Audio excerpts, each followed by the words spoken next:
I pulled a quote to that point with the OGL. Yeah. So the initial launch of this was 2022 on a podcast with Q, and the direct quote from their product guy was, "I want to make our own laser. I wanted to do something different and better." Like to me, that says that you made it. Yeah, no, 100%. Not you designed it. Yeah, you make it, and not that we're relabeling it. Yeah, correct. Like, and like, just for anyone who's not following what the frustration here is, I would love if this changes by the time you listen to this episode or shortly after you listen to this episode, but it likely won't. If you go to EOTECH's website right fucking now, you look for country of origin on their products. I'm on the G45 right now. Country of origin, assembled in USA. Okay, that's not the country of origin. Like, that's not like, the full story. That's like me ordering frustration. That's like me ordering all BCM parts and telling you that I manufacture BCM rifles. 100%. 100%. It is no different. It's literally no different. That's you like built this. I built this. Like I understand, like, if they're making 85% of the parts are made there and 20% are made here. Cool, whatever. That's not what you said, and that's not what it's been. It's not how it's been portrayed to the industry as a whole. And the price point is also not reflective of that. You're listening to the Art and More podcast with your hosts, Nathan and BR. Nathan is a Canadian illustrator with a couple years of military experience, and BR is a British anarchist that moved to the States. Both are passionate shooters and community builders. Together, they run the Seaburn art page. Enjoy the show. Hello, and welcome back to another episode of Art and War Investigates. I'm BR.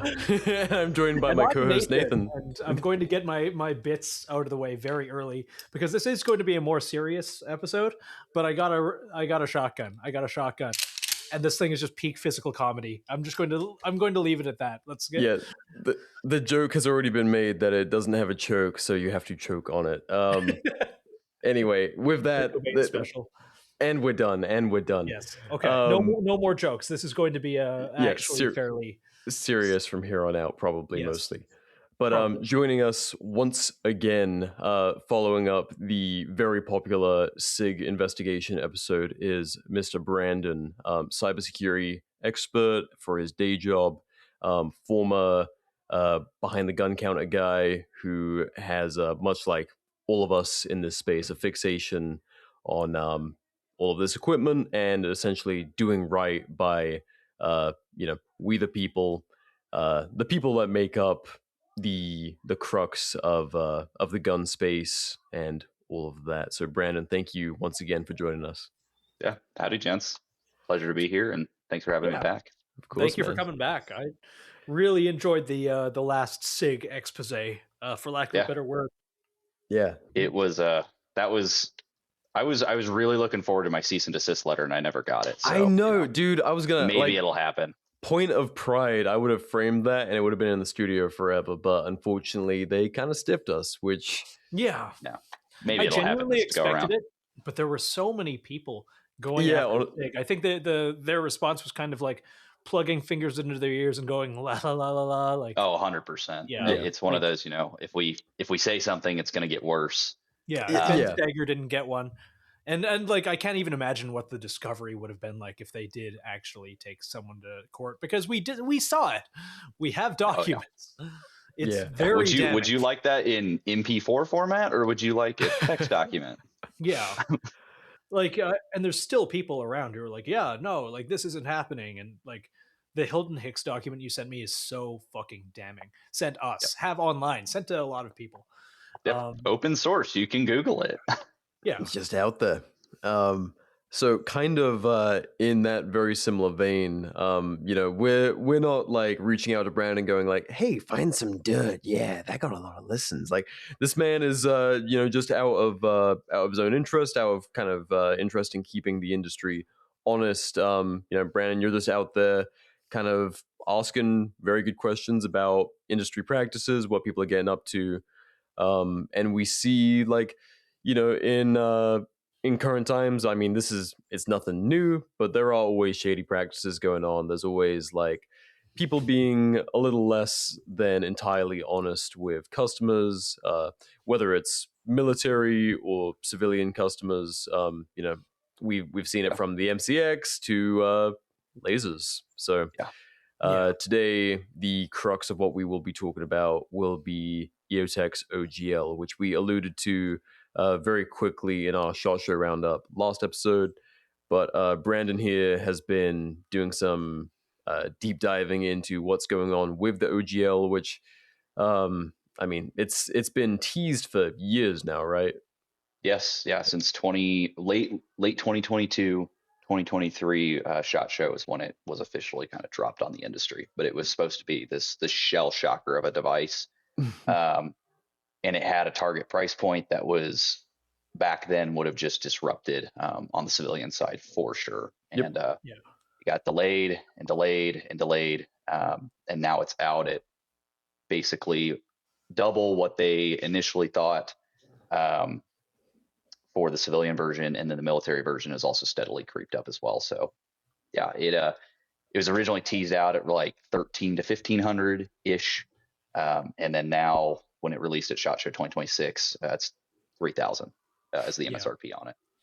Which is wild considering how far the price has come down on, well, lasers in general, IR in general, like a lot of stuff in general, which it makes sense that EOTECH's primary consumer base is going to be like law enforcement, military, and whatnot. Yeah, like seeing the civilian version drop for $3,000 is a bit of a slap in the face considering what else is out there. Sorry, continue. And that's really though what set me on this was I was gung ho for the OGL back when it came out because I was looking to acquire a real device that was close to mall style performance, but I didn't really quite want to drop mall pricing. Yeah, malls are great. They're just very expensive, right? And there's life and things like that matter as well. So yeah, my mall had a very parasitic drain, which pissed me off a lot. Irrelevant that too. But I waited, didn't happen, and then some of the kind of beige market devices started coming out, like the laser speeds. Those were cool. They didn't quite tickle me the way that I was hoping. And then Holosun dropped the Iris. And that is what really, I think, kicked the industry just square in the jaw. Coming out around the 1,000 mark MSRP and having the 85 to 90% of performance was just, I didn't think it was possible. And I was really skeptical because I've not been a Holosun fan in the past. Like anyone that I shoot with regularly, they know I do not like Holosuns. I was an early adopter of Holosun. And it did not go well for me. I understand and recognize that things have probably gotten better, but I never got the taste out of my mouth.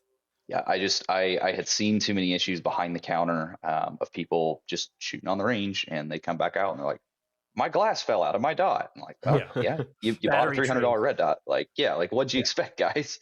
Yeah, the battery trays are the big one. Those things fly out like nothing. I caught my EPS carry, which is the only Holosun I have left at this point. It had walked out in the amount of time it took to like Loctite it down and torque it to spec. I shot a match with it and it had almost walked the entire way out again. A buddy of mine did the exact same thing and it stripped all the threads on the way out. He had to send it in. Yeah. And then, and so that was like the beginning for me with Holosun. And then the LS321s came out for the lasers. And then it was kind of like this 180 flip of, well, the laser units are actually pretty good. And performance sucks because it's FDA regulated. For those who don't know, on the civilian side, you're not technically allowed to purchase a full power unit. So they have to be knocked down to what's acceptable by the FDA, which for whatever reason, the FDA regulating lasers, but that's not really the point of this. And they worked. Like they were $600-700, give or take, for actually getting them in hand. And you could do anything within about 100 yards, and they held zero, which was that was huge for something that price point. And this was at the time that like the D-Ball A3s were out and the I2s were still out, and you were looking at close to $2,000 ish for those. So you get 60-70% of the performance rate of like a D-Ball D2, but you could actually buy multiple of them. So and then the big thing was V-Cell came out, and V-Cell just explodes. Can you explain a little bit what VCell is? I'm under the impression that it's like it gets around FDA regulation by complying with it, but having basically a laser array of compliant lasers, kind of like the Death Yes. Star, like a bunch of little lasers into a big one. Yeah, so it stands for vertical cavity surface emitting laser, and Yeah. it's basically become the standard. So the BE Myers Mall, the Kijis, those were kind of the ones that I think put VCell on the map, or at least from when I started looking at them. And it was higher effective output within the legal limits, and that's kind of the best way to describe it. The big thing that people noticed though when they actually got those units in hand was it was a clean beam, so there was like a defined edge. The full power L3 or whoever was making them back then, the PEX, kind of had this like petri dish look where you would turn your illuminator on and there's specks and stuff in it, and it worked. It's very powerful, but it's just not as clean. And then the VCell devices also started to get a little bit smaller. So you had like the DIRV, which was super thin, but just didn't have some of the durability qualities that I was looking for. But it had the VCell illuminator. So like the civilian world, you're really having to deal with like this. The FDA won't let you have what you should have. So you've got to skirt around it unless you want to buy a full power unit. But if you buy a full power unit and it breaks, well, that sucks because they're not going to warranty it and you're out $2, $3, $4 grand. That's a lot of money. I mean, that's a lot of money to be out. When you're paying for your own equipment. Oh yeah. Yeah. Or if you're not necessarily paying for it by yourself as a taxpayer, I don't want that stuff like breaking either. Like, 100%. It just needs to work. So that's kind of where it all started. Was I wanted higher performance as a sticking in the civilian world, because if it did break, I wanted to have avenues for repair, and I didn't want to quite pay the mall size price tags or the Ingalls or the raids, and it just didn't exist for a while. Like there was this gap that we were looking for when we were attending SHOT Show. It's like, okay, it's always about civilian capability for me and Nathan. I think it's like, okay, how do we get powerful, capable tools into as many hands as possible, for Americans, like without breaking the bank, without especially like being so you can repair it yourself. Like obviously things like Somo gear, or even like PECs that fell off of trucks or kind of entered the gray market. They're sealed. Like if they get fucked up, like you're out of luck. Like it's just done. And I can justify buying 2 or 3 Somo gears and throwing that away. I cannot justify buying 2 or 3 full power PECs and be Absolutely like, that sucked. Yeah, exactly. That being said, Polish Supremacist, I'm going to give him a kind of a strange username, but that's what everyone knows him as, Alex Pelk, which is pretty close to Peck, I guess, so it's easy to remember. He has a fancy little side business of repairing PECs as they break. So as a heads up, he is a trusted quantity that in my research and within my friend group, a lot of people have gone to him.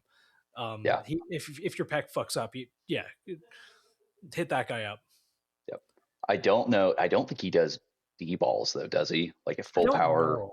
I don't think he does full power Steiners, which I've seen those on the gray market too. And it's like, people, they see the price tag, they go, oh, like I had a D-ball civilian model, I want a full power model. Then they break it. Someone like him can't repair it. Then you're still back to square one. And it just, or you don't even know that guy exists, or there is a repair option. And then you buy something else and then find out later, like, it does come down to, at the end of the day, right? Performance is huge. But money is that's a real component. It's a tangible component. And it's something that has to be accounted for in the civilian context, and should be accounted for people that are making purchasing decisions on behalf of either organizations or government entities. You can pick whoever. So with regards to the OGL, like obviously some people might be hearing this and thinking like, oh, this is like a little bit much to do a whole episode on this problem. But like, how would you like tee people up to the main crux of this? Like, of course, the TLDR. Because Yeah. I feel like a lot of people don't really know what's going on. I know what's going on because of you, and we talked about it briefly. Like I saw a little bit, but I didn't realize how bad it got. And I feel like a lot of people don't really know how white labeling. It's it's kind of industry standard, but it can be done well and it can be done scummily. And I think what we're seeing is an example of the latter. How it's very, very, very common in this industry, but it can be used for good and it can be used for bad. Yes. So before we get to that fun tidbit, so the OGL specifically, right? We said it was announced in 2022. Yes. MSRP is about $12.99. Price point gets up to $3,000.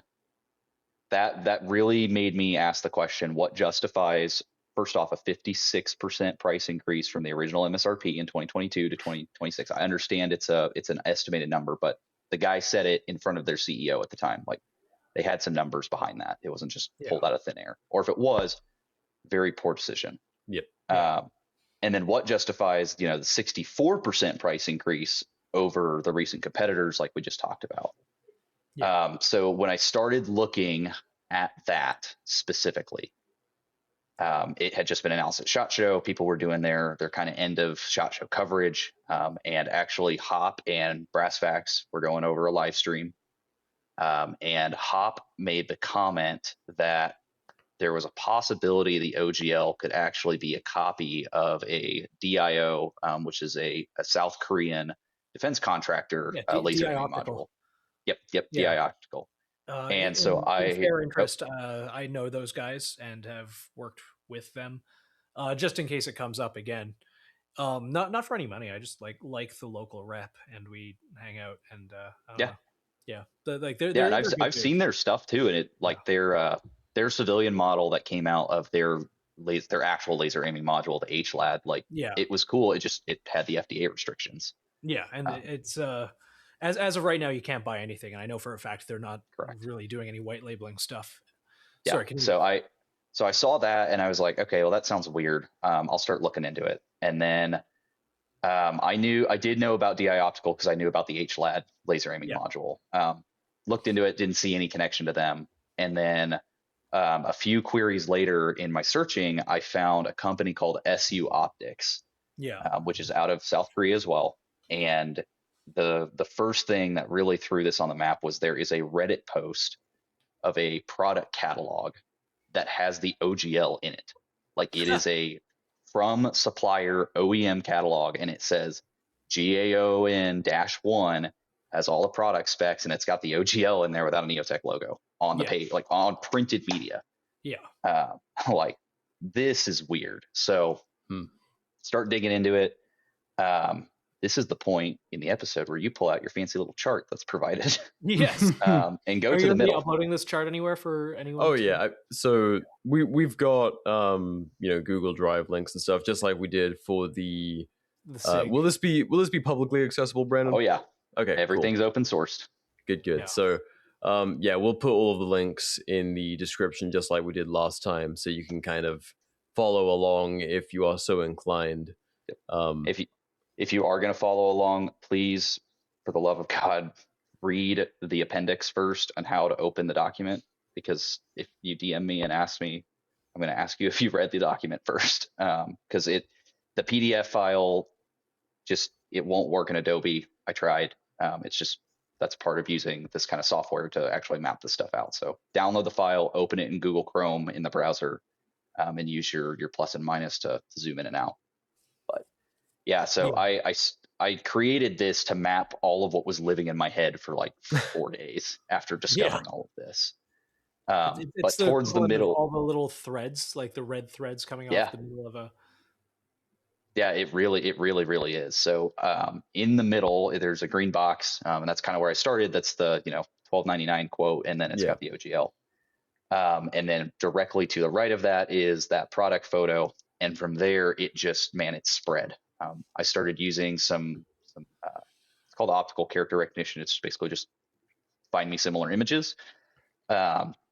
Started doing a lot of that, ended up finding some social media pages attached to this SU Optics company, and then also to this other company called Team Actis. And I'll talk a little bit more about that later, but they are related. Found the social media pages, started taking screenshots of things, found it's called ADEX. It's their version of like SHOT Show over in South Korea for defense contractors. Which I find really interesting, because you wouldn't imagine South Korea has such a market, considering they don't really have a gun industry. There's not a huge civilian population like there is here. I wouldn't have expected anything like this. Yeah, like they take their military quite seriously, and I know that there is has to be, you know, in any Western country that has a defense contracting infrastructure, like, you know, America or anyone. There has to be companies that kind of step in to fill that role. Absolutely. Well, and I would expect them to do something kind of like this. Like I've seen the TFB coverage of the stuff out in Germany, but that was the only one I had really focused on. Yeah. Because you can't go to every show. It also doesn't.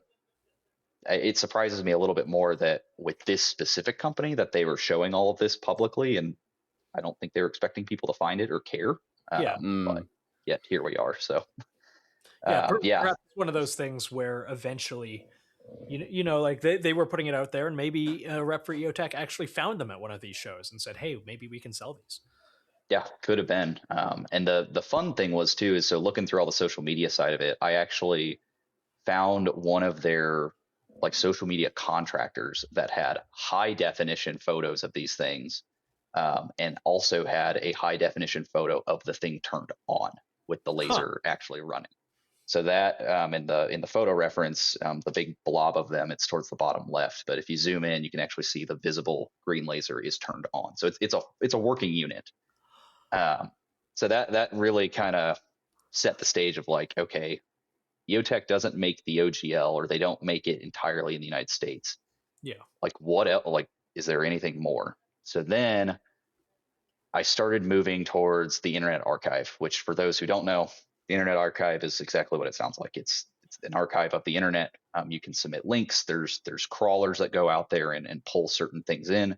And the idea is you make a tangible data set of the history of whatever's happened. So I started with SU Optics because that's what I knew. Went back to 2024, and there is an error page that throws a 302 error and redirects you to teamactis.com. And that's how I made the connection between SU Optics and Team Actis, or Actis. It's the same thing. Started going from there, and that's when I found that it looks like they are the OEM for actually a bunch of different EOTech stuff. And there's also a social media post from 2021 that actually confirms that there is a real relationship there. And that's not something that's on EOTech's public page. It's not. I didn't see it in their social media, and it definitely is not on their website either. So that's it. That's a relationship that it's not necessarily bad one way or the other, but why is it not? Why was it not as sent to the U.S. audience in a tangible, like in a real way? This post, when I grabbed the screenshot of it, was from May of 2021, and it had 17 likes on it. Like that's kind of, I'm sure it's got more views on it than that, but at the same time, that's not your customer base too. That's actually getting to know that there's a relationship forming in the background. Yeah. So from there, I went to Team Actis's webpage, threw that in the Internet Archive, and then started looking back towards, look at my dates here, 2021, 2020-ish era. Started pulling screenshots of just different web pages, things that I was searching for, and found that they seem to be the OEM behind the Voodoo line as well. That was the next big, like, holy crap. They have it listed on their website. They've got all the specs. They've got the different models. Then I also found a comment on their social media that said that they OEM'd the magnifiers. And then I also went to the webpage, and there is their own version called the Actis Para 3. And then there's the EOTech G33, the 43, and the 45s. And that, holy shit. Yeah, that kind of made that one made me I'm not gonna say mad, but it irritated me a little bit more than the Voodoo, because the magnifiers, I mean, those are I would assume that's made in the U.S. because it's paired with their holographic sight. And anything with that is being used by U.S. military has to be Berry compliant, if I'm not mistaken. There's a lot of I mean, the Berry Amendment is a weird fucking thing. Like, there's all sorts of gaps and like certain like dollar amount ways to get around it. It's kind of a fucky thing, but like. And so I asked the same question, and I went to a local gun shop, and they had one in the case, and I looked at the box, and the box says "assembled with pride in the USA." I hate that shit. Like, it's such a cheeky little skirt around. So then that's like, are you shipping all the parts in a box, and then it's just going on an assembly line? And I get, like, you test it when it gets there. Yeah. But then that means your production cost is what? Yeah. And your actual, what you're charging people is, I mean, astronomically higher, most likely. Oh, 100%. So I found that one, and that same shop, they had the E-Flex, the pistol red dot, which that one, when it came out, I was like, there's no way that they're making this thing. And that also says the same thing. Yeah, you can get those for street price, like $1.99 right now. Yeah. Which definitely not made in America. And I did look into that too. And it's a lot of assembled here. Yep. Assembled. Sorry. There's a lot of good Chinese dots right now, like the Vortex Defender enclosed and all of those. There's a ton. We're living in a great age where there's stuff that's made here that's great, and there's stuff that's made there that's great. But for whatever reason, they decided to go to the bottom of the barrel, made on a Friday OEM, and we're like, hey, make our flagship pistol dot. And they suck. And it's performing like that too. Yeah. I mean, they're not good. They're really not. I've seen too many of them break, whether it's been online posting or in person. It's not worth the money. No, and at all. Vanessa from AWS had one, and she broke it without firing a single shot. It was in a soft case, and just both buttons ripped off the side. Yeah, and she did not dry fire that thing. I like EXPS 3s and like a lot of the EOTECH holographics. So when they were coming out with a red dot, like before any of us knew better, I was rooting for them. I was like, cool, more competition, more what I thought would be a US manufactured dot. Like, it was happy the same days with the OGL. Yeah, it's the exact same with the OGL. Yep. I pulled a quote to that point with the OGL. Yeah. And it was the direct quote from the initial. So the initial launch of this was 2022 on a podcast with Q, and the direct quote from their product guy was, "I want to make our own laser. I wanted to do something different and better." Like, to me, that says that you made it. Yeah. No, 100%. Not you designed it. Yeah. You make it. And not that we're relabeling it. Yeah. Correct. Like, and like, just for anyone who's not following what the frustration here is, like, I would love if this changes by the time you listen to this episode or shortly after you listen to this episode, but it likely won't. If you go to EOTECH's website right fucking now, you look for country of origin on their products. I'm on the G45 right now. Country of origin, assembled in USA. Okay, that's not the country of origin. Like, that's not the full story. That's like me ordering frustration. That's like me ordering all BCM parts and telling you that I manufacture BCM rifles. 100%. 100%. It is no different. It's literally no different. That's you like built I built this. Like, I understand, like, if they're making 85% of the parts are made there and 20% are made here. Cool, whatever. That's not what you said, and that's not what it's been. It's not how it's been portrayed to the industry as a whole, and the price point is also not reflective of that. No, like, it's, with technology like iPhones and shit, like, we know they're not made in the USA, and of course Apple, like, they'll say made in China, assembled in the USA, or whatever their terminology is, and like, none of us like it, but it's the truth. you can either accept that or you can purchase elsewhere. You've got the whole story. Like, it's not pretty, but at least we know where this thing's coming from. Just telling me something's assembled in USA is like, and you leave it at that for country of origin, like, and then pricing it though. As if like fully, American made. It's really fucking slimy. This would not even be a topic of discussion if it was assembled in USA, made in South Korea. Like, honestly, that looks a lot better.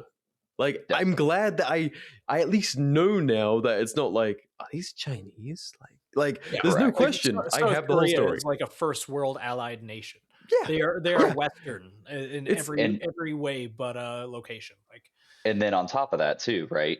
With the price point specifically, the thing that I kept getting at on Instagram was you need to provide data as to why this $3,000 price point is justified when there are, unfortunately, things like the Iris that exist that give you on paper pretty close to the same performance at the civilian level, that are not $3,000. Like, you justify this. You've got to justify it.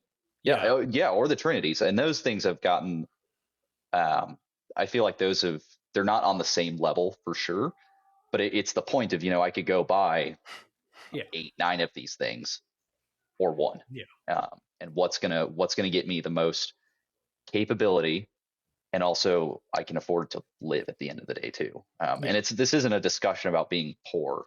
Right, like I saw that come up a couple times. No, like I think everyone here runs like BCM, Daniel Defense. It's about being responsible and being an adult. Yeah. If you're in the market for a laser, like, you're obviously not like deciding between putting food on the table and this capability. Like, you've already at this point, like, you've got night vision. Like, you are invested at a more than just like basic home defense setup. Like, this is life and liberty. Like, I believe that investing in this equipment is important for whatever your purpose is, or fuck it, you just think this shit is cool.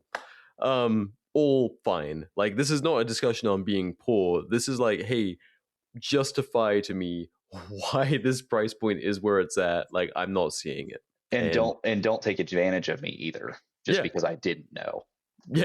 That's it. 100%. Because like, assembled in USA is such a lazy way to skirt over the question, but without getting bogged down in that. Can I say 2 small things? Sorry, I don't want to interrupt with my ADD because we're going in a kind of serious direction with this. But I remember Griffin back in the day. By back in the day, I mean like 2 years ago. Remember that whole thing? Yeah, everyone was rebranding and white labeling the same fucking red dot. It was the same one that you could get on Amazon for like $60-$70. And I went online, found the OEM for them, all of that. But on Griffin, which again, white labeling, sure, whatever, But then Griffin sells it with their logo for $300, and they have an ad on their website saying, "This is designed by former U.S. military snipers. We have designed this to be as, XYZ rugged, reliable, dependable." Insert buzzwords. All this sloppy.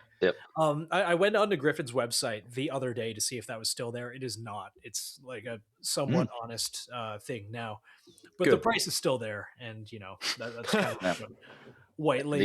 The internet is forever. So yes, I'm sure it's still around somewhere. Unfortunately, I didn't have the wherewithal.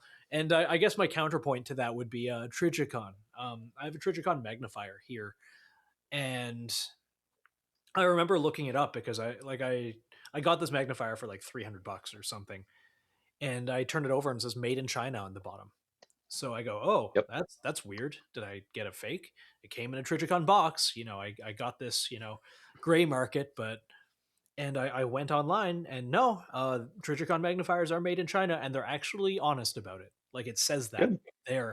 And there was even a statement saying like, hey, we couldn't really make this at a competitive rate for civilians to be able to buy it. So we went with the best OEM we could.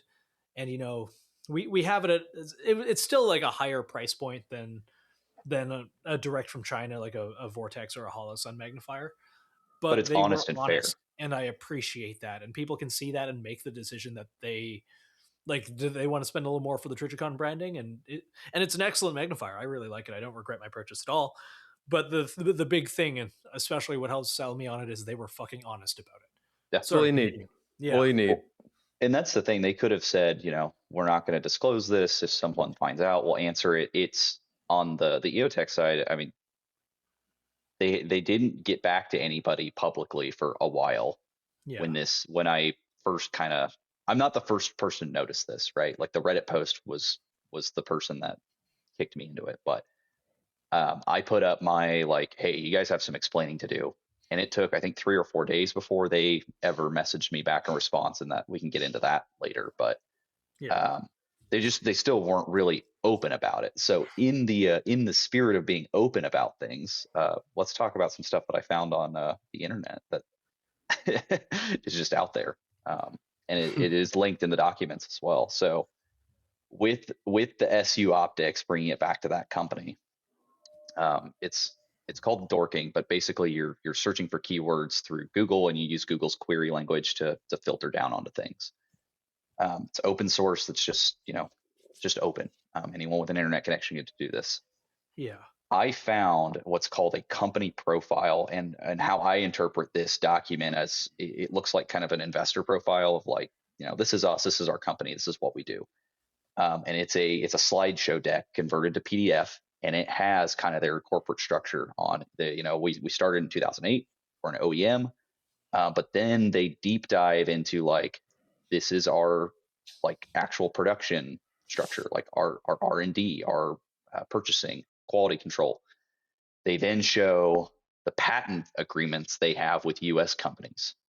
And one of those U.S. companies is Bushnell. And everyone for years has been like, hey, Bushnell's not like the greatest quality, but to find out that your EOTECs are made in the same factory. Yeah. Which on the was a same Bushnell ish absolutely lines. slept on in 2025, by the way. Correct. Yes. But yeah, for a long time, that was kind of like, you get into the optics and everyone shies away from it. And then come to find out, there some, if not a lot of their OEMs are from that factory. And in that document, they have some of the scopes. There's a bunch of other articles that I found and linked to. There's an influencer over there too that was like, it's proudly made in Korea. I'm like, okay, like, I mean, cool. Not really what I'm looking for, but it's just flexed. It's another, it's another data point that points to this, like, it's just odd. But in that document, the big one that really for me also brings in other people into the question is it's called under development. And the timelines don't really line up. So I wonder if this is like moving of manufacturing. I don't have clear answers on it. Probably not going to get clear answers. But under their development in 2020, they show the Steiner i2 device. Interesting. And so it's not a definitive yes or no, but it's a question that needs to be asked. Is okay, well, why is this on their document? Why are they putting these images out there? And then to push this back to the OGL, I did get a tip from someone that will remain unnamed that SU Optics is providing laser components to other companies as well. That would actually make a lot of sense. And this was something that they had verified independently. And then on top of that, remember that 8X point I brought up? At 8X, in their like social media pictures, there is a picture of what they call their laser driver modules, which is like the internal components. So you add all those things together, and knowing that they're an OEM and that they produce the OGL GAOAN, like it prompts questions. Whether they moved production, whether they source parts, just whatever. I think it's questions that need to be addressed. And at the same point, it points back to the OGL of like, why do these things really justify the price point they're commanding? Steiner's got a really long history of being good, and being more than good, being kind of the gold standard next to the PEC. But it just, there's questions that need to be answered. That does make sense. I mean, like, and this is from me, who doesn't have a lot of. I go on educated guesses based on what people smarter than me say, which I assume if someone's coming on this show, they know a little more than I do. But I'm under the impression that almost all, especially for military contracting, emitters, especially laser emitters and diodes, and everything from your LED to so and so to so and so to so and so, come from overseas, namely Taiwan, Korea, etc. Yep. Namely like friendly aligned Asian nations, and we actually do very little procurement or manufacture of those components on American soil, for a whole pile of reasons that I'm sure people would argue with me if I named any of them, so I'm not going to. But like the infrastructure doesn't really exist, so Berry compliant or not, we have to get them from somewhere. Yep. And that begs the question later on, like, should we have that manufacturing capability? I think we should. Yeah, I think on a macro level, sure. Yes, we need to give $1 billion, trillion, quadrillion dollars to Texas Instruments. Bring me more calculators. Yes. As far as from what I heard, and again, this is like third-hand information, they are the biggest chipset and emitter and so manufacturer on American soil. So I guess they have their hands in a lot of pots, especially like microprocessors and all of that. They're basically the only company that is doing this sort of stuff in America. And that definitely wouldn't surprise me. And it's not, it's not this like, does it have to be made in America? Like, no, like I carry an Austrian handgun with a Swedish red dot on top of it. I care, but at the same time, but at the same time, I also shoot what works. I care about what works, and I care about the value proposition as well. I don't have a problem with this being made in Korea. I have a problem with you screwing me on it. Yeah, I have a problem with lying. It could be made in Botswana. It could be made in fucking Bangladesh. It could be made in Germany or, somewhere like very well known. The problem is we don't know, and as consumers, we should know. Like Trijicon wore it on their sleeve. EOTEC's only not doing that because it's going to hurt their bottom line. So it's also just weird in this context, like there's kind of, if you know about this stuff, there is the expectation that yes, it is generally made overseas.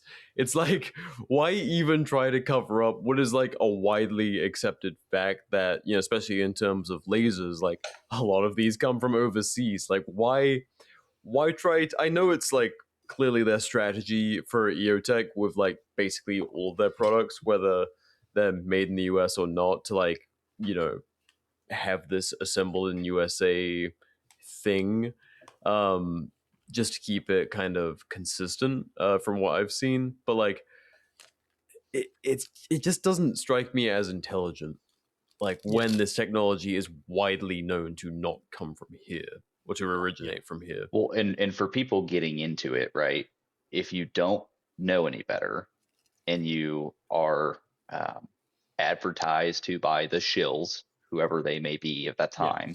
Let's be real. It's a lot of, GunTube. It's a lot of Instagram. Yeah, it's a lot. It's a lot of it. You're going to buy what you believe is the best value. And I think that's what they were initially aiming for sure. Yeah. But it's just, that's not what it's turned into. And then you add on top of this whole exposure, if you want to call it that, but this, putting the pieces to light. It just doesn't do it. Yeah. So that's we're not going to get into all of that, like who buys what and why, but I will say, like I see new people get into this gun space and they get into gear and preparedness and everything. There's a very concerted effort from certain bigger companies to just fuck people over by doing smart SEO. Like SEO is part of any business, it's a part of, but like you Google plates, like best plates for civilian, and steel plates are basically at the top. Yep. You Google AR500 every time. Yep. You Google Streamlight on Amazon, Olight comes up at the top. Say what you will about these companies. Generally, like anyone listening to this will know my opinion, but the disingenuous SEO is what will turn me off a company. But it does work. It works really, really well. There's a reason why these companies are so successful, and it's because they will use kind of predatory tactics to get in front of people, including paying people for good reviews. And that's why in 2026 we're still debating on steel plates versus like legit ceramic plates. I have met a ton of people. Like people don't realize how common that is. I don't think. Like I've met a ton of people who run steel plates in 2026 and don't realize there's any better, or they will say, hey, you know, like this is what I could afford at the time, not knowing that there's affordable ceramic options. It's just good SEO, good marketing, good everything else. You know, the snake oils, it's a bigger fight to combat snake oil salesmen than it is to be a snake oil salesman. Oh, 100%. I mean, even being behind the counter in college, like, I mean, I experience that all the time. And that was my favorite part about working behind the range side of it was, you know, you got to see what actually worked. Like Yeah. we had all the rentals, we had all of the all the stuff that people would bring in to shoot, and they'd come out with, you know, my dot broke, my you know, this ammo decided to detonate my gun, all that kind of stuff.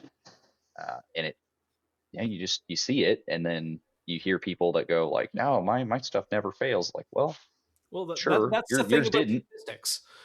It's like you might end up on the right side of the data point, you might end up on the wrong side of the data point, but at the end of the day, like all because it worked for you, it means that you don't know how to read probability. Correct. Yep. And then you tie this back into, you know, if you don't know the origin, you don't know, you're just not inundated in it, and then the company's not totally honest with it. It's a recipe for not good, a net not good, whatever percentage you want to assign to that. It sucks overall. Yeah, I mean, it's just a compounding effect of like, well-informed consumers are actually the enemy of good business, which is like horrible. Like that, you are making the industry weaker by enforcing that, and like, not to sound like a pinko, but like that's kind of, you know, it doesn't make business sense for a lot of these companies to go the other way. Like if you can get away with being dishonest, like by all means keep on pushing it, like seems to be the attitude. Yeah, or not openly honest either. And that to me, and I think the majority of us that are in that gun culture 4.0, it's the same thing. Like whether you're being open about it or you're just waiting to people to find out and ignoring it, we're going to kind of treat it the same. Yeah. And it does affect the future, right? Like I'll be completely honest, the OGL is not on my purchasing list at all anymore. Like it just I don't just based on this. Yeah, I don't want to support it. And that sucks because I do think it's probably a pretty decent unit. Like I got to play with a full power one. I was not blown away by it, but it was still much better than the other civilian devices. It wasn't to what I would expect a full power unit at, but it was better, but I don't like this overall. No, and like when you cut corners or like conduct yourself in these shady ways, like, you know, like I said earlier, like I really enjoy the EXPS3. Nathan got a G45 once upon a time, didn't like the eye relief. I played with it and was like, fuck, I'll take it, man. Like, I'll buy the shit off you, because I actually, for whatever reason, even my fucked up astigmatism, my eyes. I actually have a good time with it.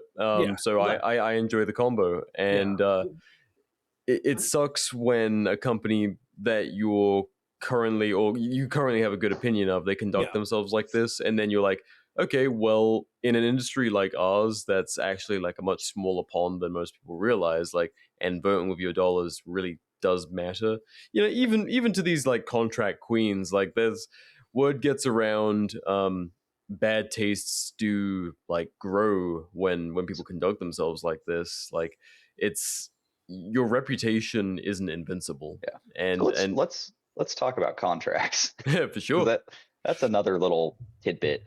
This is included in the appendix, but I was under the impression that, you know, if you're buying these for contracts, or you're buying anything for contracts, that the dealers are going to make at least decent to give you a good deal.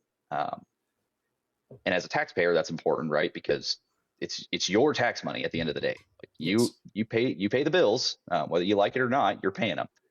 Yeah. I found through open source, it's a New York State government document. It's 400 and something pages long, and it is their purchasing price on all of this stuff. Yeah. EOTEC's discount is 7% off of MSRP. 7? 7. Dude, I'm pretty sure like you or I could get a better discount than that I went to just to see how low I could get it. I found a site that I could order from right now for like 2,300 street price for an OGL, and their price on it was 7% under MSRP, which was like $2,700 or something like that. Yeah. And I think a part of that is, right, you have guys that either don't care, they care but they don't really think they can do much about it, or they're just not informed. And it's not stupidity, it's just ignorance. You just don't know. And yeah, so do with that information what you will, but it's out there. And they're not the only one. There are other documents that can be found just by Googling. Yeah, but you got to know where to look. It's important to note too, because I thought about this for like 10 seconds before finding the actual answer.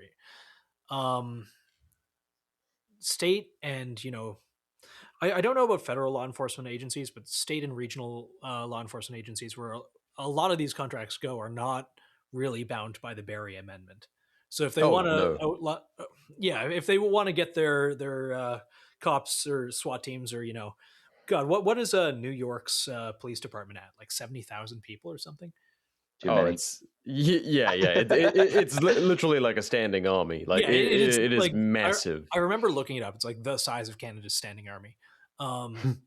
That's fucking crazy. Like if you wanted to outfit them all with like hollow sun red dots and O-lights, which I've actually seen a bunch of times, being issued in patrol carbines, that's totally okay. But seeing, I feel like that, and this is not me saying like, the Berry Amendment's a good or bad thing. Like, I don't give a fuck. If something works, it works. I like American manufacturing and would prefer that, but I'm also like against the idea of the government and the military industrial complex kind of being like an employer, like a state employer, if that makes any sense. And being funded by your tax money. Yeah. To the extent of just stupidity, right? Yes. Of we're not going to fact check pricing. It's the same thing with like I think it was Boeing selling the $40,000 hand sanitizer. It's just fake economy bullshit. Yeah, it's just because you can doesn't mean you should. And guess what? That's also your tax money at the end of the day too. Like, yeah.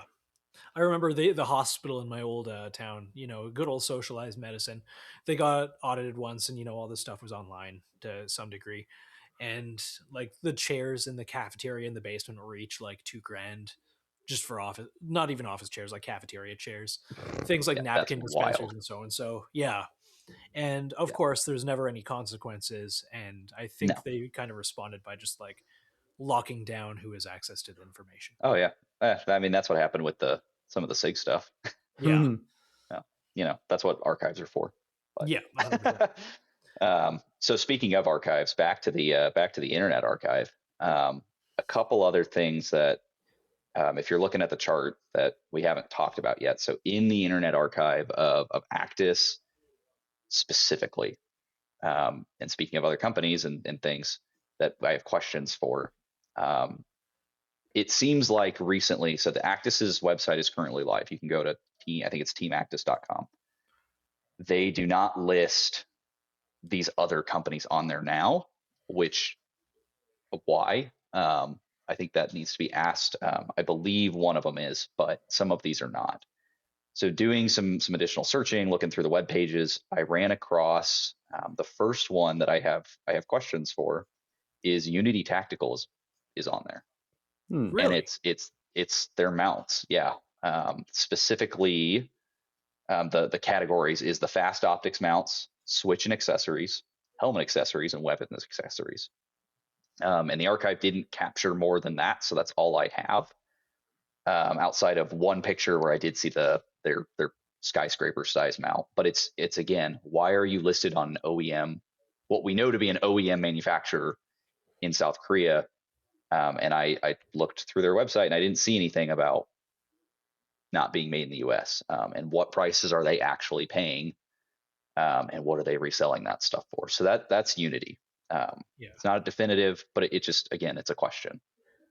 The next one, which was a little more definitive, was I found Z-Bolt is listed on there. And Z-Bolt, for those of you who don't know, those are supposed to be coming out with like the ACAL system, which is going to be the new D2 killer. I and will for a say while, Zbold is pretty honest about it. and that's the thing, they have been honest. So I wasn't really shocked to see it on there. It's just like, oh, this is where they're getting them from. Yeah. And I remember back when their heads came out, the LEP series, they vaguely mentioned, made overseas, whatever. I'm like, okay, cool, whatever. As long as they work, I don't really care. Like I kind of care, but yeah, that's just, if you're saying made there. overseas, like, dog, that's up to you. I'm gonna make my assumptions. Yeah. Yeah. I believe prove to me that they work. Yeah. It's Taiwan, and they work quite well. I've had a bunch of Zbolt products over the years. I met up with John, the owner, at SHOT Show a couple years ago because I've done some little bit of work for him here and there, just like promotional catalogs and stuff like that. He's a super nice guy, and his rep from Taiwan was just sitting right next to him. And I asked him a couple questions. He's like, "Yeah, where the fuck?"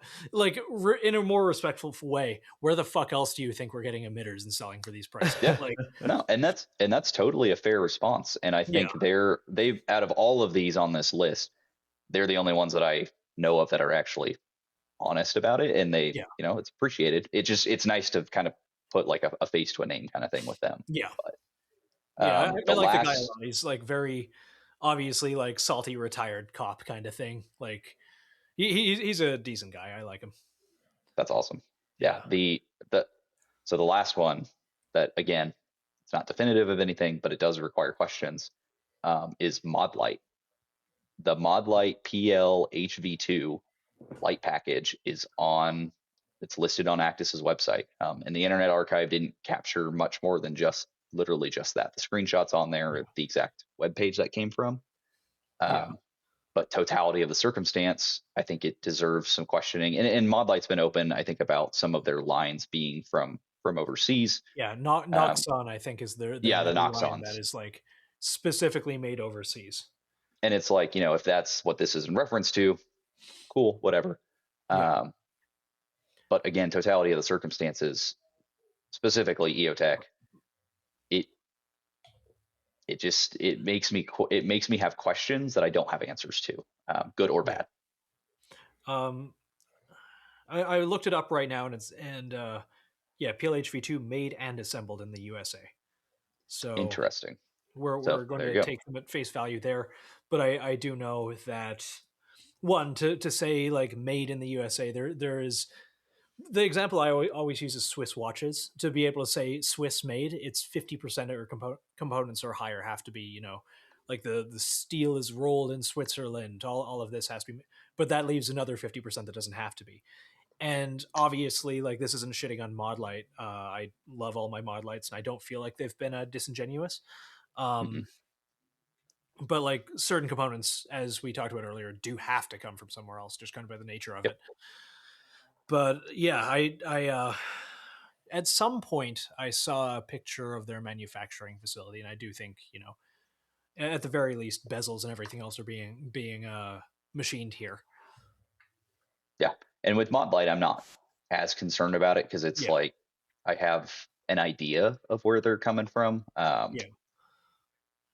EOTECH's the main. They're the ones that are really in my crosshairs because EOTECH I think they really screwed it.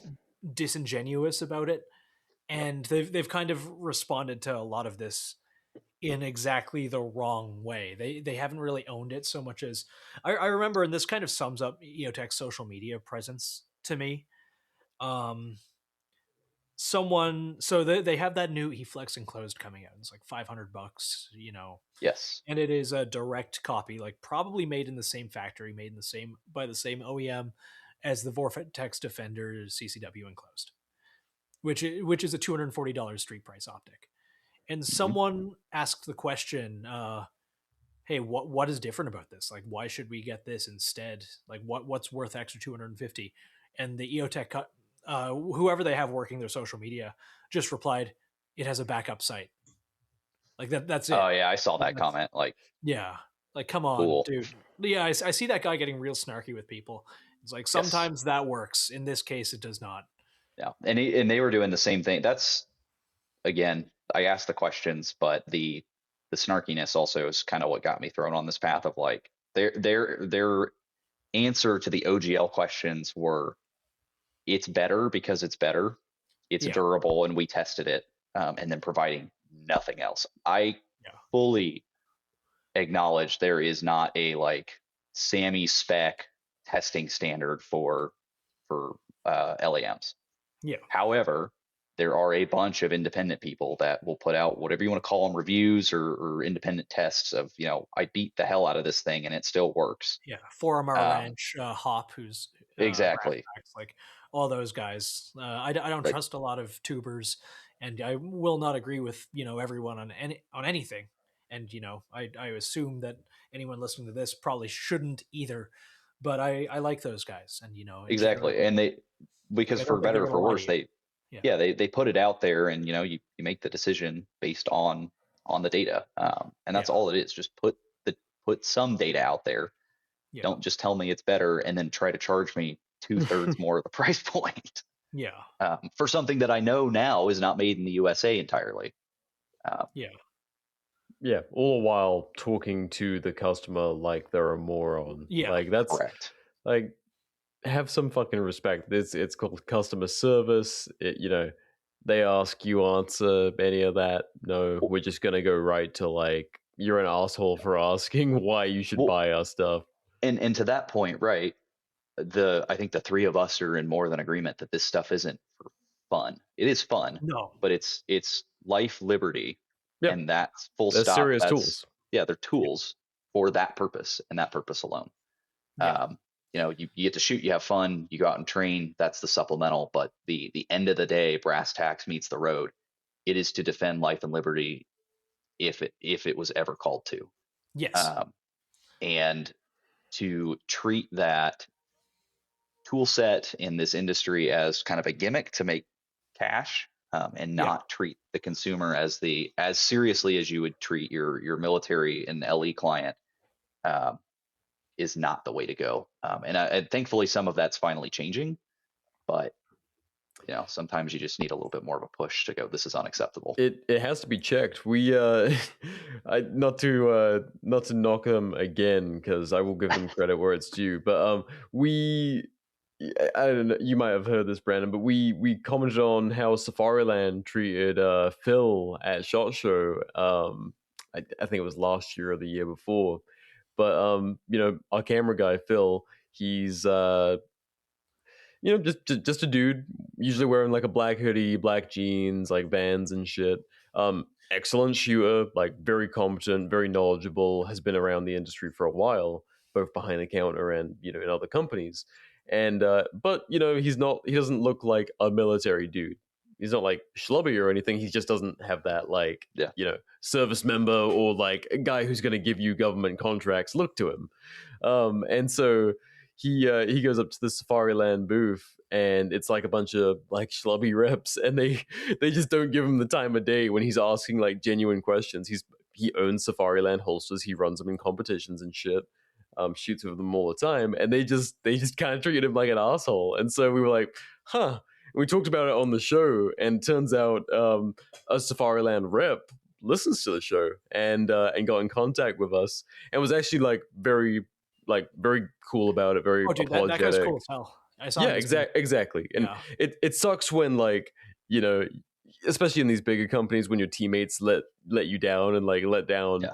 You're in an entity and someone else gives off the wrong impression of what you guys are about. So I really appreciate that dude for reaching out. Not only that, if I could say, I went by the Safariland booth this year, and they were not big dicking people. Anyone was up, and they were showing everyone everything. So I believe there was some institutional or cultural change. And also, I saw that guy, and he was pretty cool. He walked me over some of the new stuff, but that's not for here. Good. Yeah. Oh, and speaking of responses, I did actually get a response from EOTECH. They really? after a couple of days, I reached out in the DMs very pointedly, and it's like, hey guys, what is going on? Because I tagged them in almost every comment for 3 days straight. Because I will do that. Just point blank. I understand this is social media and it's Instagram, but there are people at the end of this. I know you're getting the notifications. It's going to get annoying at some point. Just answer it. But their response to me was, the OGL uses globally sourced components. and it's designed by us, assembled, tested, and qualified in USA, Plymouth, Michigan, to EOTech specs and requirements. And this is the fun part. Full specs are on our website, and all of the information you put out is publicly available. Yeah, public. When you shared this and we discussed it, this is the thing that like riled me up. I'm like, okay, yeah, publicly available. Missing out the massive fucking like bold text. If you are an internet sleuth with time to like literally go down rabbit holes to find all of this fucking information. All of this data, it took me more than 13 hours to sift through all of this stuff. Like, Bless you. I got off work.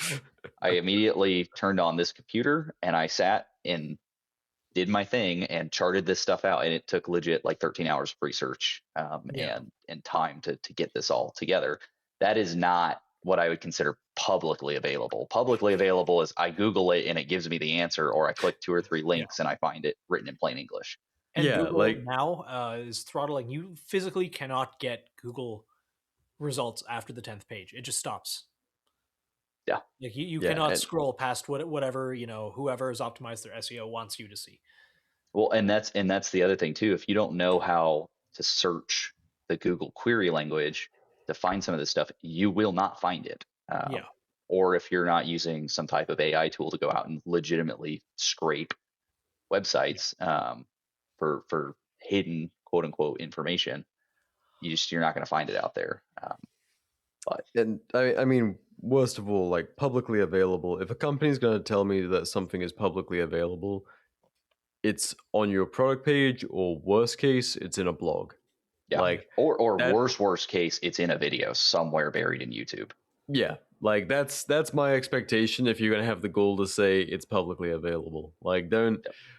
What a stupid fucking thing to say. And I don't know if this is just like one social media rep like just handling all of this, or if they're going back to the the customer service room or the marketing team or whatever, and they're like game planning these responses, which is possible from like the time it's taken them. This one, I think, just speaking candidly, I think this one was approved. It reads like an approved message. It doesn't read like the other ones do. But, the snark, it's like no, this is like our public statement on it, and it's like great, still doesn't fucking do the job. Yeah. And to that point, this is kind of my questions for it, but I do want to pose the question to you guys. So my questions that I think still need to be answered are, what are the spec requirements to the EOTech? Like, what is the EOTech standard then? Because you still didn't tell me that. Because I was told personally, you replied to my comment and said there is no standard. So give me some data. Give me hard data that justifies the price point. Why was the price point set? If the price point was set because, hey, there's tariffs coming from South Korea, it took more time than we thought, we had some shipping delay, whatever their justification is, cool, at least I know that. But then that begs the question, what's the real cost here? Does it really cost you 30 or 70% of this MSRP to produce it? I know for a fact, no, it does not. Optics in the industry are generally, it's 40%. Like the markup to MSRP is about 40%. Do with that info what you will, but and people have got to make their money at the end of the day. I'm not mad at people for making money. Yeah, there's R&D, like there's tooling costs, there's all sorts of things that go into making these things. Like it's not just an idea and then they make it and then it exists. Like no, there is actual like resources that go into making these things available. But yeah, like it's don't take advantage of people. Yeah, it's not that hard. So, I mean, if you guys were to respond to that, is there anything else you think needs to be asked? Just a point blank. Like I'm curious what other companies are kind of doing this. I think it's not super hard to look at the like assembled in so and so, made and assembled. And I won't hold a lot of companies to task if they're honest about it. But yes, like when some of the big defense contractors are doing it, Eyes on You, EOTech, and SIG, Reminds me, a little while ago, I was talking to my buddy at Daco Ammo, Zach, and he makes optics. He has a line on a couple of OEMs overseas. So when I say he makes optics, like he'll give basically contract specifications, like CAD files, so and so, or he'll go through their catalog and be like, "Hey, I want a bunch of affordable, good optics," and he'll buy a bunch and he'll resell them, on his website. So one of his OEMs, it came out through the course of their conversation. He was looking through their catalog, kind of like how you looked at the, like how you can go through the supplier and OEM catalogs, and he saw a SIG Romeo 8T. They're like, oh, made in America. Like they're like, oh, this one is definitely made in America, guys. This is made in America. He saw that on there, and through the conversations, he found that not only did this supplier make most of SIG's higher end products, this Chinese supplier, keep this in mind, but you could buy them from them white label for Yep. about $300 at a minimum order quantity of 100.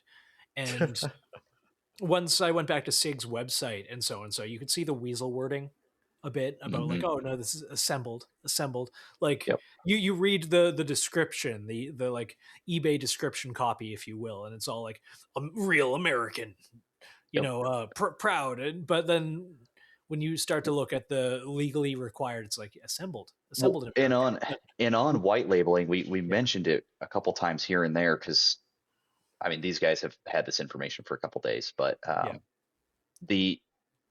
we know that SU Optics will sell their stuff white label, yes, to whoever gets minimum order requirements, and what we've heard is minimum order requirements for an OGL white labeled is 100 units. Yes, because Green Tip Surplus has them. Yep. So in theory, there could be a white labeled OGL floating around the marketplace for whoever's got the capital to buy 100 units and cover the import cost and make a little bit on the side and decides to disclose it. There could be a real chance that that happens. Yeah. Will it? I'm on Probably Green Tip not. Surplus right now. They have like the prototype not OGL for gosh. I think it's still expensive. Like South Korea isn't a country that makes cheap optics, and I was talking with a hereby unnamed South Korean manufacturer about their projected MSRPs. They aren't really any cheaper than their American-made counterparts. But still, it's the fact that you can do it, and then that the issue too I have with their response, with EOTECH's response, is it sounds like to me, right? Okay. Designed by us, assembled, tested, and qualified in the U.S., which means basically they assemble it in the United States and there's no working elsewhere, is how I read that. Yeah. Well, that's not true, because I have pictures of the unit in South Korea. It works, and they're, like you said, Green Tip's got videos out there of physical devices in hand. Yeah. Yeah, Gaon 2 mini laser, solid build, 90 milliwatt illuminator. Currently not available yet. Estimated price would be around 2.6K. So already, $400 cheaper than the EOTech selling them for with their label on it. Yep. And that's literally just paying $400 more for the roll mark. Yeah. It begs the question, like, okay, is this assembled in USA? Like, is this just a cope final step? Like, this otherwise would be a fully South Korean manufactured thing, but like, I mean, one, are they even doing the final step? Like, assembled in in USA could be, you could put two fucking parts together. Yeah, and there are laws supposedly that dictate that stuff, but again, it goes back to, like, if I buy all BCM parts and I assemble a BCM rifle, I'm not the manufacturer of the rifle. Yeah, like, and I mean, I don't know the exact legalese on assembled in USA. I don't know what that looks like. We could, I'm sure we could like take 5 and Google it here, but like, who's enforcing this stuff? We've seen, I mean, London Bridge Trading got called out recently and noticed on the gear side of things, for saying that all of their stuff was made in USA, and then it turns out there was some overseas stuff going on. And so it's like, okay, how many of these people are not conflating EOTech and like saying they're necessarily doing anything illegal, but like really what's to stop them, especially these bigger shops. Like it's really just getting called out, and if you see like a little bit of dishonesty, it's like, okay, well, how deep is this? Yep. Yeah, It calls it all into question. Like when you don't live in truth as a company, like it just opens the door to speculation, and like we can only know what we can see. Correct. And I'm not willing to bet my life on assumptions that at the end of the day, you know, it just I have a hard time putting trust back in it when you're already swimming around in this shady pool. I just, you know, I'm not saying you need to sell your holographics or your EOTECs. Like if I still had mine, I wouldn't get rid of it. The DLAM's still a thing though, but yes, it is. I'm not saying you need to get rid of your stuff at all, but I'm probably not going to buy another product. Like, you know, just plain and simple. And we talked about this real briefly, but it does ultimately come down to in the civilian context, specifically this, but it applies to other places with people making purchasing decisions. Number one, it's got to be rugged and reliable. I don't doubt the OGL is reliable to some extent, or as reliable as you can make an LAM. Yeah. It then comes down to device output. For LAM specifically, it comes down to device output and performance. The thing's got to work, and it's got to work well, especially in the civilian context where we're neutered by the FDA.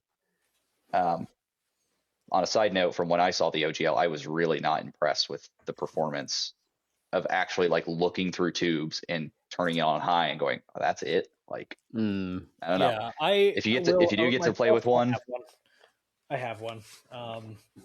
It's no different than anything else. Yeah. So, and then that calls in price. Like, why? But then you get into like usability, and usability is very subjective, right? Right-handed versus left-handed. Does it work for you? Do the buttons work? The big thing nowadays is the laser, or is the illuminator. Can you quickly change your flood from real tight to real wide? And the OGL kind of put it on the map too, if it was going to be the big one that had that first real like good way to diverge that. But the last one that ties it all together is the price point and the value proposition. Yeah. And especially on the civilian side, you have to justify it with those other three. And if your price point does not reflect data on those first three, that is visible to other people, it calls in it. People have to start asking questions, and this is how we got to where we are today. So.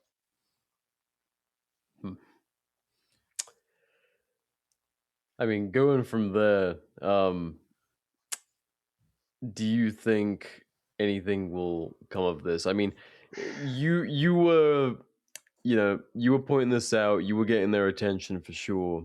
Not to overstate ourselves, but like now EOTech, like they're gonna see that this has been put on the record on War, and like we're far from the biggest show, but people in the industry definitely pay attention to us. People in shops, big and small, a lot in some big places. Word is going to get out that this has been put on the permanent record, and it's down to them. It's down to how they respond to this thing. And that's my hope, is that I am by no name to the industry at all. Like I'm just a guy on the internet, realistically. But my hope is that the information is actually put on record, and the right people have access to it openly, that can then ask those real hard questions in the private door meetings and actually hold some things accountable. So I would love to see some actual disclosures, some actual data to back up the price point. And if there's not real data or real justification to back up the price point, it's not going to come down, most likely. But there was probably. Someone a little while ago told me that they were able to, through whatever industry or other, get a 50% discount on the OGLs, which makes me wonder what the markup is. Yeah, the average markup is for EOTECH products, I believe, is around 40-ish%. And that varies depending on what you're looking at. Like their night vision stuff, like their actual binoculars, which they also don't make. That's not that high. Yeah, that's not that high. But I wonder who makes those. Their optics, yeah, I have no idea on that one. That one I have no idea. But their optics for sure is like 40-ish%. And that's pretty true across the industry. Yeah. No, optics are kind of the spotlight on EOTECH. No, the optics are just a high margin. And again, people got to make their money. We get that. To bring it back to Vortex, the Vortex Defender. If I can go buy a Defender for $250 and Vortex is still making their 40%, and you're selling the same thing for 2x plus a rear sight mounted into the bot or molded into the body. It's just a small machining difference that doesn't like it adds a couple minutes of machine time. Yep. That's not a justification. It's a cope. That's People will buy it who want to have the EOTECH branding. Correct. Which, when it inevitably hits like eFlex, like used in street prices, I'd consider it, used. I don't really want to support the company that is that's what bothers me. I have, over $1,000 into EOTECH stuff, multiple thousands of dollars over the course of my life, and seeing the company kind of pull a SIG, like, just be honest. It's not hard. It really isn't. Yep. Yeah, and don't let me find it at supplier showcases either. Like, at SIG, the made in India springs and all the other stuff that we found with the Intel report on SIG. I mean, it's just it's on the packaging, but you don't India. You're not talking about it, and now there's issues. So I want overall more transparency. I want there to be in the industry as a whole to look at the examples of people doing it wrong and do it right. And a really good example of that there is an unnamed optic company that is making a laser aiming module that I did not ask them about this, so I'm going to leave them as unnamed. But I just me about it because now I'm curious. My autism. I will. Burn. I will. But I asked them point blank, like, is this one that you're developing made in South Korea by SU? And they responded pretty quickly. Hey, we're sourcing some stuff overseas, but we're actually doing all the tests in house and here. And this is kind of our 4-sentence spiel on what's going on. I was like, all right, cool. That's it. Yep. That's all. Yep. That is all it takes. Thanks for the information. Yep. Just the tools, like, it really shouldn't be that complicated, but people get like brand pride and ego involved, and it's like, dude, I just want to know where the shit comes from. Why brand loyalty is just, it's dumb to some extent. It makes sense, right? But like, I mean, I'll be honest, I don't like the Gen 6 Glocks. I'm not buying any more Glocks. So and dude, the whole like Gen V thing was retarded. I get why they needed to do it, but like it failed within a day of it being released. Like there were switches on those things. And I understand why it happened, and I'm not upset about it. Like, I'm not gonna legal liability, and correct. It made the there was no downside in terms of performance, really. But at the same time, it's like, I'm not going to sell all my 5s and buy 6s. Absolutely not. Yeah, like, and I'm also probably not going to buy 6s either. Yeah, which like the trigger being better is weirdly and again, not much better. Like someone had to tell me, it's like, hey, take your time and like compare these two right next to each other. It's just the decreased surface engagement area of the lug on the striker to the, like, it's just less surface area. It's going to be a little crisper because it's less force to overcome. But it's just a Glock is a Glock is a Glock is a Glock. I don't really care. And like we kind of got into, right, the brand loyalty, like you get into this consumerism mindset of, I have to have this X brand, I have to have the newest thing. Yeah, there is a point of diminishing returns where you need to take a step back and go, I have to be an adult. I need to budget accordingly. Buy the best, right, is still definitely a thing. But at the same time, do you need to be going out and dropping X amount of dollars just because X brand did it? No. Well, and the craziest thing is, like, when X brand did it, and then as this conversation has entailed, it's like, but did they actually do But it, did they? or did they laser engrave their logo on it on something that a completely separate entity from a different company, country, made? Yeah. So and I don't care at that point. Then I don't care how many R&D emails you have back and forth, how many prototypes you got to play with or whatever. You didn't tell me before I bought it. That's it. Yeah. Yep. And I think that's the universal way that this has kind of come out. I've gotten a bunch of messages on the side from lots of different people, from people in the industry, people that are kind of on the sidelines, people just like me that are normal kind of consumers this is the area that they're wanting to purchase in. And the sentiment has generally been the same of, I don't like this. This is shady. And thanks for bringing it up. And that's it. Yeah. So, well, I think that's my schizo rant for the night. Beautiful. No, I think we hit everything finally. I was gonna say, if there's any like miscellaneous shit you want to throw in, feel absolutely free. Anything at all like on the peripheral of this, we'll of course include all your documents in the description for anyone that wants to deep dive this. Yeah, let's go over the docs real quick. So there are 2 documents. I didn't do this like the SIG report because like I said, it was in my brain. I just needed it to be visualized. Yeah. So the main document for this reporting, if you will, is the OGL chart. That is the big diagram. The appendix document is the Google Doc, and that has a real brief introduction, a history, the questions I wanted answers. Page 2 is how to open the chart correctly, so you can actually like look at it.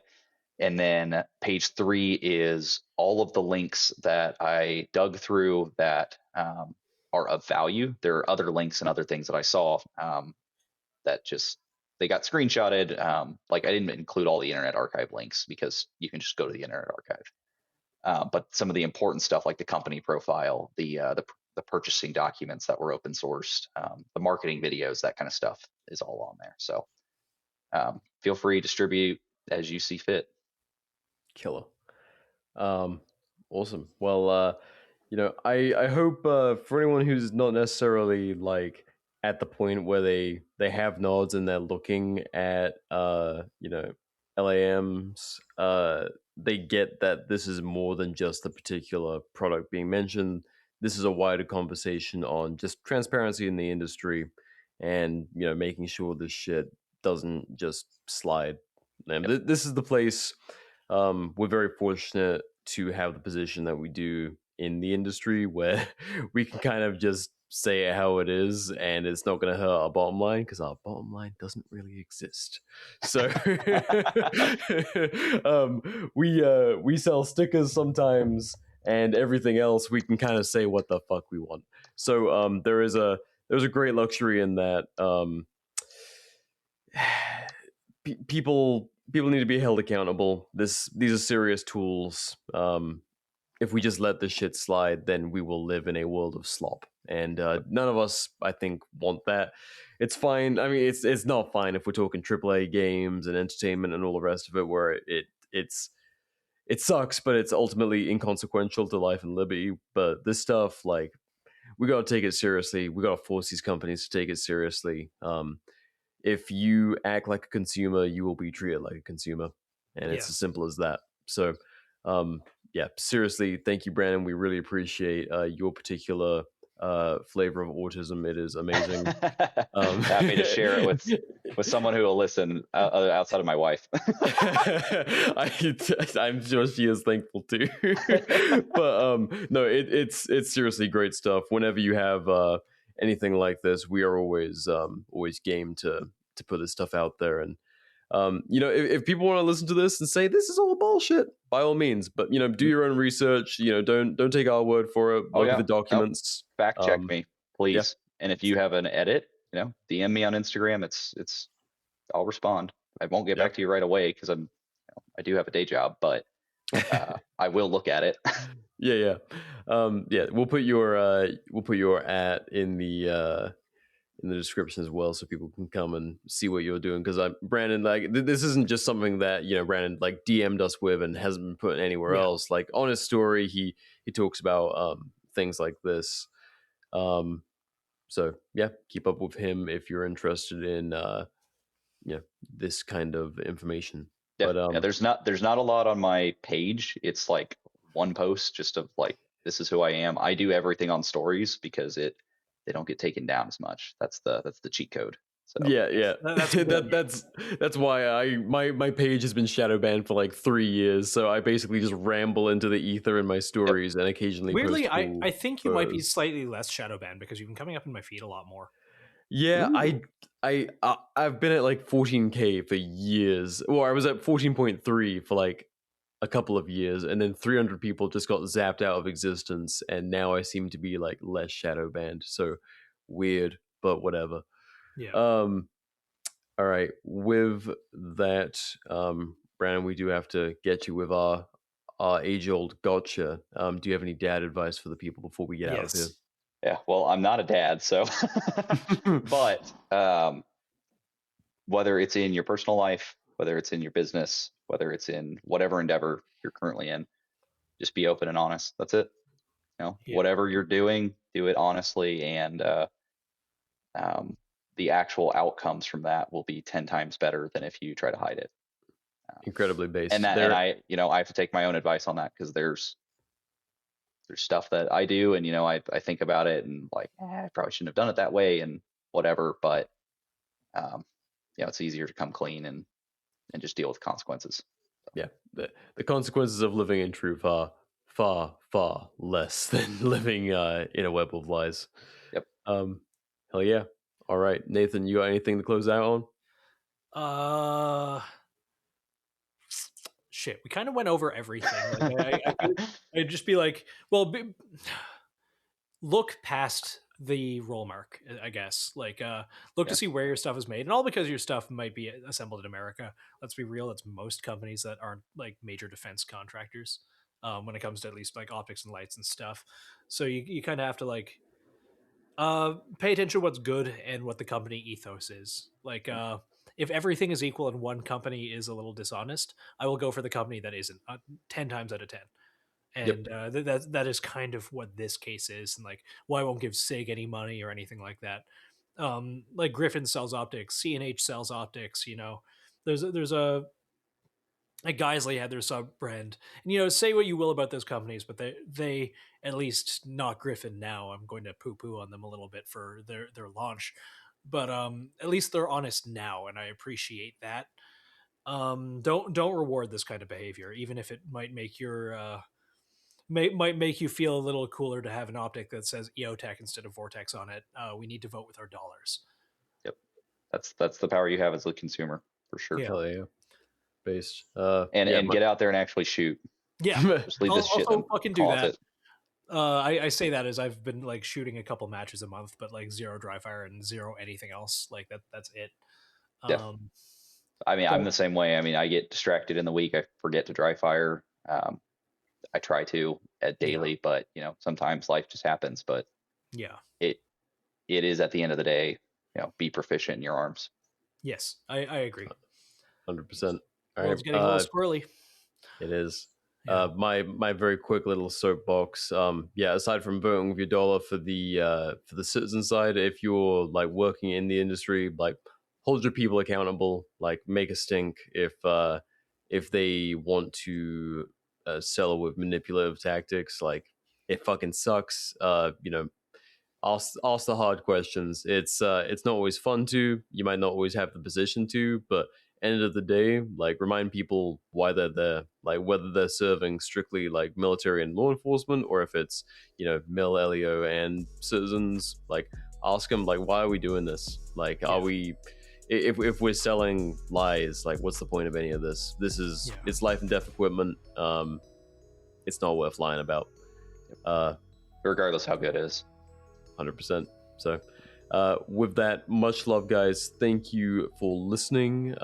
Really enjoy the more journalistic episodes, and we love talking to people like yourself, Brandon, bringing us this stuff to discuss with the people, and making sure we can all be better informed with life-saving equipment. So thanks again, Brandon, and until next time, Okay, bye. Okay, bye.